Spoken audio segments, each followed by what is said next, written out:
Қауіпсіздік техникасында өз жұмыс орныңда жабдықты қауіпсіз пайдалану үшін барлық қолданыстағы талаптарды білу және қатаң сақтау керек.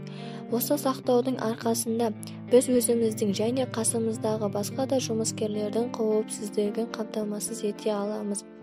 Қауіпсіздік техникасы бірнеше жай ғана принциптерден тұрады. Осы қауіпсіздік ережелерін сақтай отырып, біз қауіпсіз жұмыс орнын құра аламыз.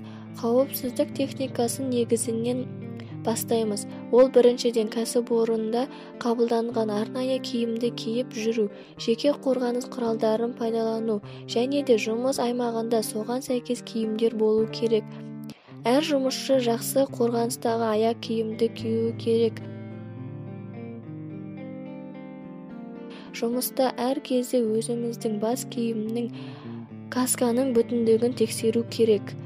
Арнайы қорғаныс киімдерге сонымен қатар қорғаныш құлаққаптары, респиратор және очки жатады. Жұмыстың этаптарындағы қауіпсіздік техникасын сақтау керек.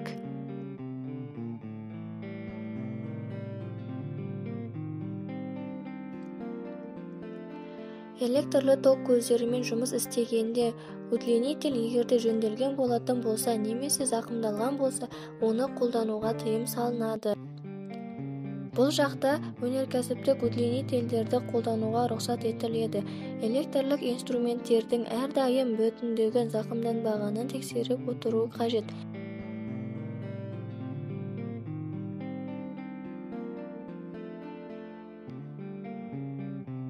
Қандай да болсын электрлік аппаратпен жұмыс істеген кезде соған қатысты адамның арнайы киімі болуы қажет. Соған сәйкес қауіпсіздікті қамтамасыз ету қажет.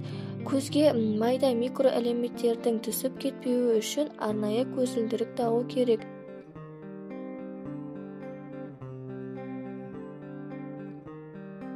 Егерде қатты шум болатын болса, ол дыбыстардан күшін жай есту үшін құлаққаптарды тағу қажет. Жылжымалы сатымен жұмыс істеу барысында оның өндірушілерінің нұсқауы бойынша дұрыс құрастырылуына көз жеткізу керек және оның беріктігін тексеру керек. Егерде жиналған сатыда қандай да бір кемшіліктер табылса, онда дереу сол кезде оны жатқан күйінде дұрыстау керек. Осы жұмыста шаң тозаңды болатын болса, онда көзді және тыныс алудың есту мүшелерін қорғау үшін қорғаныс құралдарын қолдану керек болады. Оған очки, респиратор, құлаққапты қолданамыз.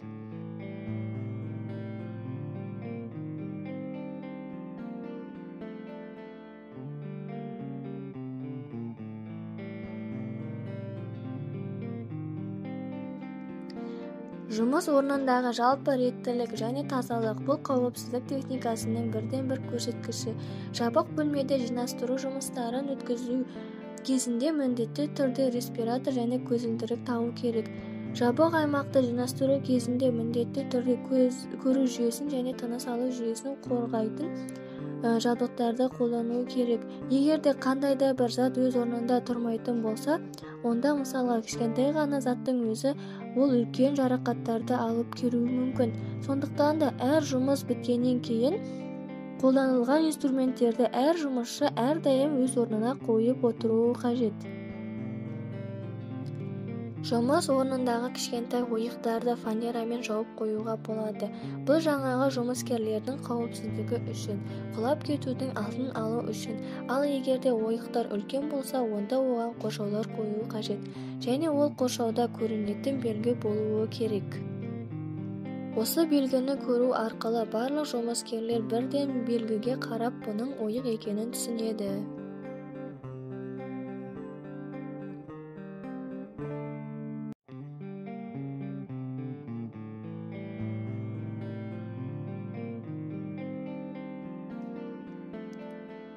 Биіктікте жұмыс істеген кезде міндетті түрде қорғаныш қоршауларын қолдану қажет, және ол берік болуы керек.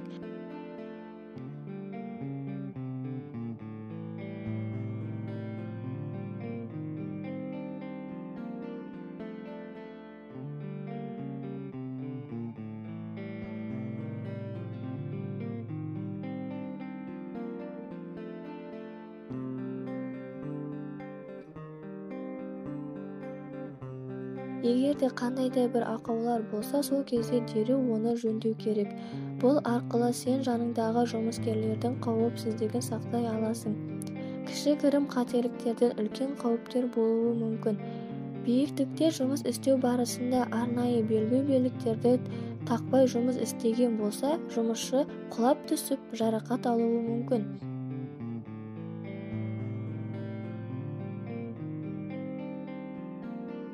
Бұл қорғаныс белдіктері егерде арнайы бір жерге бекітілмесе, одан ешқандай пайда болмайды. Сосын оның өмірі өлімге әкеліп соғады.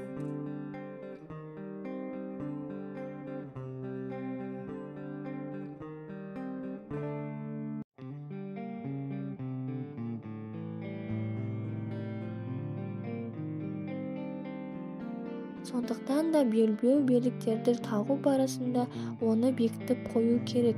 Белбеуді қауіпсіз бергі жерге бекіту керек. Сол кезде жұмысшының қауіпсіздігі толықтай сақталады.